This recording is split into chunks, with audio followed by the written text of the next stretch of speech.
Hello, welcome to my channel the world of সুমনে। তোমাদের সকলকে জানাই স্বাগত। আর যেরকম বলেছিলাম, প্রতিটা ভিডিও শুরু হওয়ার আগে বলবো জাস্টিস ফর আরজি কর।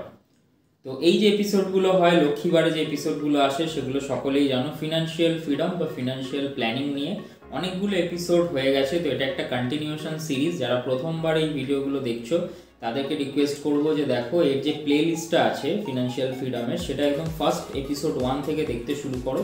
সেখানে আমরা অনেক ইম্পর্টেন্ট টপিকে ডিসকাস করেছি, সেগুলো দেখো। আজকের যে টপিকটা হচ্ছে সেটা হচ্ছে পিএফ, মানে হচ্ছে প্রভিডেন্ট ফান্ড। তো প্রভিডেন্ট ফান্ডটা কী হয়, তার একটা ওভারঅল আইডিয়া, আর কী রকম হয়, কীভাবে ইনভেস্ট করা যেতে পারে, সেটা নিয়ে আজকে আলোচনা হবে। লাস্ট এপিসোডটা ছিল হচ্ছে গোল্ডের অনেকে অনেক কিছু কোশ্চেন করছিল, তাদেরকে আমি রিপ্লাই দিয়েছি ইন্ডিভিজুয়ালি। তো ভিডিওগুলো আরও দেখো, সকলকে শেয়ার করো।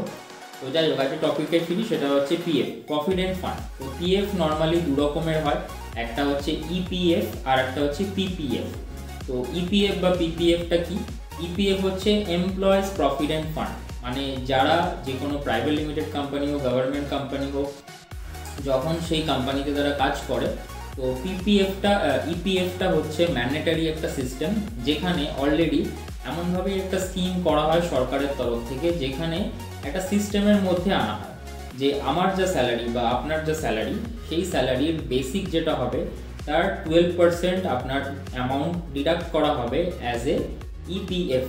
আর সেম যেটা হচ্ছে আপনার যে কোম্পানি, সেই কোম্পানির থেকেও কিন্তু 12% ডিডাক্ট করা হবে অ্যাজ ইপিএফ কন্ট্রিবিউশন।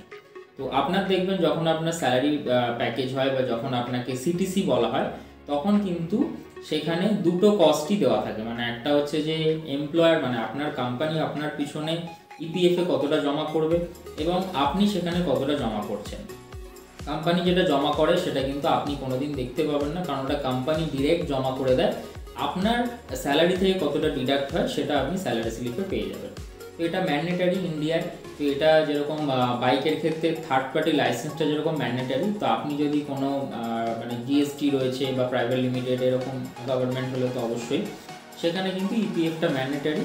আপনার মিনিমাম সেটা 12% করে কাটা হবে, এবং আপনি যদি চান সেটাকে পরবর্তীকালে পার্সেন্টেজটাকে বাড়াতেও পারে। এর লাভটা কি? এর লাভ হচ্ছে যে এখানে একটা অ্যামাউন্ট এই যে কেটে নেওয়া হলো, মানে যেটা আমি যেখানে কাজ করছি এবং আমারও কিছুটা অ্যামাউন্ট এই ইপিএফ ফান্ডে সেটাকে রাখা হচ্ছে, যেটার ওপর এখন মানে লেটেস্ট যেটা আছে 8.1% পার অ্যানাম সুদের হার, যেটা হচ্ছে পুরো ট্যাক্স ফ্রি। মানে যেটা আমি জমা করছি সেটাও পুরোটা ট্যাক্স ফ্রি, আর ওতে যে ইন্টারেস্ট জমছে, যে ওর যে রিটার্নটা, সেটাও ট্যাক্স ফ্রি। তো এই দিক থেকে বেনিফিট, মানে এমনভাবে প্ল্যান করা হয়েছে যে এইটা একটা পেনশনের মতো কাজ করবে। যখন আমার 60 বছর বয়স হবে, তখন আমি সেইখান থেকে আমি টাকাটাকে তুলতে পারি। এই ইপিএফটা কিন্তু মানে যে কোনো সময় আমি চাইলে তুলতে পারবো না, এখানে অনেক রেস্ট্রিকশান থাকে।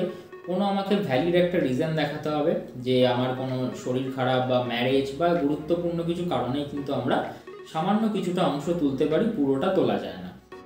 এর দুটো পার্ট হয়, একটা হচ্ছে আমার যেটা কন্ট্রিবিউট করছি সেটার যে ইন্টারেস্ট জমছে, তো সেখান থেকে একটা অংশ চলে যায় হচ্ছে আমার পেনশনের পার্টটা তোলা যায় না, ওটা একমাত্র 60 বছরের পরেই তোলা যায়। বাকি যে অ্যামাউন্টটা, সেটার কিছুটা পার্সেন্ট আপনারা এইরকম এমার্জেন্সি পারপাসে ইউজ করতে পারেন। তো কেউ যদি চায়, কারণ এখানে ইন্টারেস্ট রেটটা ভালো এবং ট্যাক্স ফ্রি 8.1, তো যারা অলরেডি আপনাদের পিএফ কাটে, তো অনেকেই আবার আছে যে যারা পিএফ কাটায় না, সেটা চয়েস অনেক জায়গায় দেয় যে আপনি হয়তো পিএফটার জন্য অফ করবেন না। তো যারা অফ করেন, মানে যারা আপনাদের পিএফ আপনাদের কাটে, তারা যদি চান আপনাদের এই 12%টাকে কিন্তু বাড়াতেও পারেন, তখন সেটা হয়ে যাবে ভলেন্টিয়ারি পিএফ। মানে আপনি ভলেন্টিয়ার করছেন যে আপনি 12%-এর বদলে হয়তো 14%, 15% ওখানে কন্ট্রিবিউট করছেন, তাহলে এটা কিন্তু একটা ভালো ইনভেস্টমেন্ট অপশান, যেখানে কিন্তু আপনার কোনো ট্যাক্স থাকছে না, আর ইন্টারেস্ট রেটটাও প্রায় সব এফডির থেকে বেশি 8.1।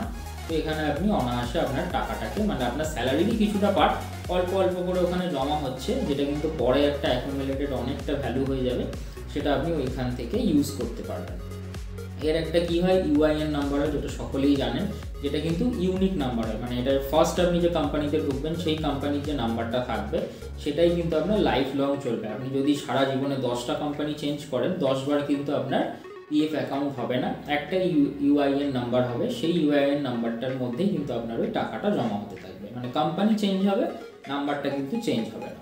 তো এটা গেল হচ্ছে ইপিএফ। এটা যারা যারা চাকরিজীবী তাদের ক্ষেত্রে এটা হয়, আর সেখানে আপনাদের অপশান থাকছে, মানে নর্মালটা তো সবাই করে থাকেন, অপশান থাকছে আপনারা এখানে চাইলে ভলেন্টিয়ারিটা অ্যাড করতে পারেন, তাহলে আপনাদের হয়তো এই যে কর্পাসটা হবে সেইটা কিন্তু অনেকটা বেশি হতে পারে। আর সেকেন্ড যেটা বলছিলাম সেটা হচ্ছে পিপিএফ, মানে হচ্ছে পাবলিক প্রভিডেন্ট ফান্ড।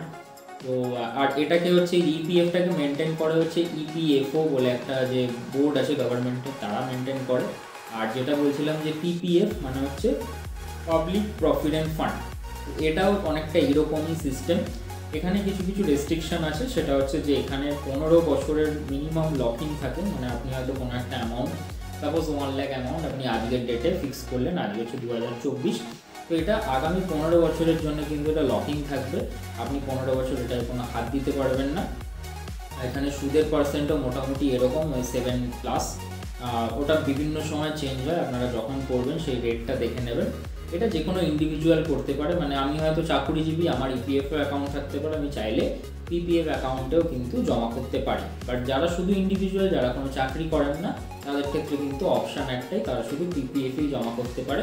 আর এটাকে কিন্তু রেগুলেট করে হচ্ছে ডিরেক্ট গভর্নমেন্ট থেকে, এটাকে রেগুলেট করা হয়। তো এটা আমি অতটা রেকমেন্ড করবো না, কারণ এখানে যেহেতু 15 বছরের লকিং, লিকুইডিটিটা একদম নষ্ট হয়ে যায়। তার থেকে যে কোনো এফডি, যেরকম আমি বলেছিলাম যে এফডিতে যেখানে মোটামুটি সেম পার্সেন্টেজ দিচ্ছে, সেটা রাখা বেটার, যেটা আমি 1 বছর পরে বা 2 বছর পরে রিডিম করতে পারি। বাট এখানে যাদের মনে হচ্ছে যে একটা ফিক্সড অ্যামাউন্ট আমার এত বছর পরে দরকার, যাদের একটা লং টাইম গোল থাকে, তারা সেফ ইনভেস্টমেন্ট অপশান হিসেবে, যেহেতু এটা ট্যাক্স ফ্রি, আপনারা চাইলে পিপিএফে রাখতে পারেন। তো আজকে এই দুটো টপিক ছিল, ইপিএফ এবং পিপিএফ।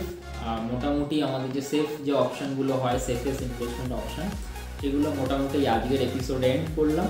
নেক্সট এপিসোড থেকে আমরা ঢুকবো হচ্ছে মানে মোস্ট পপুলার টপিক, সেটা হচ্ছে মিউচুয়াল ফান্ড। মিউচুয়াল ফান্ডের অনেকগুলো পার্ট হবে, তো সেটার জন্য অপেক্ষা করো, চ্যানেলটাকে সাবস্ক্রাইব করো, আর প্লিজ সকলকে ভিডিওগুলো শেয়ার করো, যেখানে বুঝতে পারছো না কমেন্ট করো, আমি ডিটেলে আরও পরের ভিডিও থেকে বলার চেষ্টা করব। Thank you, keep watching.